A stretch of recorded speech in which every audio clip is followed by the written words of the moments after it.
Hello guys! Welcome back to my channel. So for today's video ay magluluto tayo ng simpleng ulam. Ginisang upo. Kaya ito guys yung ating upo na gagamitin.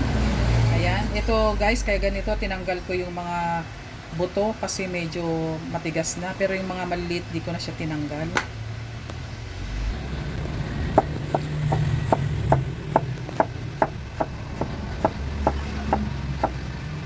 I-prepare muna natin guys itong ating mga gagamitin, itong ating mga gulay na itong upo. Gayatin lang natin guys itong upo ng kagaya ng ganito.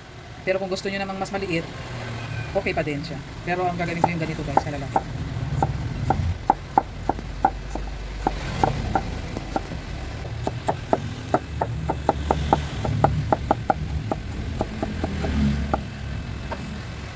Ayan guys, start na tayo sa ating paggigisa ng ating ginisang upo.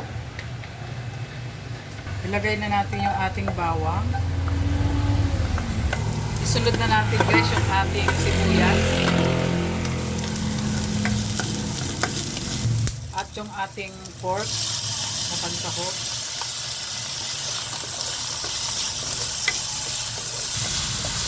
Yung ating palang pork guys ay binabad ko sa toyo o minarinate ko siya sa toyo. Taktakan natin siya ng pinong paminta. Ayan guys, isunod na natin yung ating upo.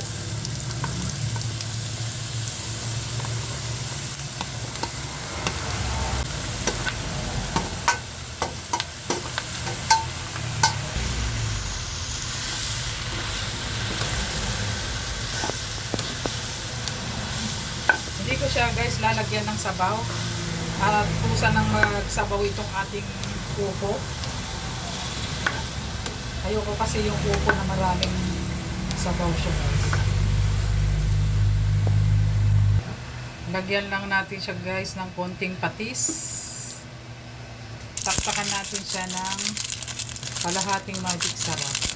Ito guys yung tira ko nung nakaraang ako'y nagluto. Yan, kalahati. Halo.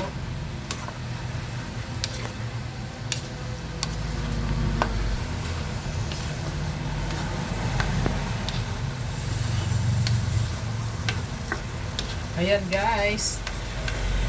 Ready to serve na to ang ating ginisang upo.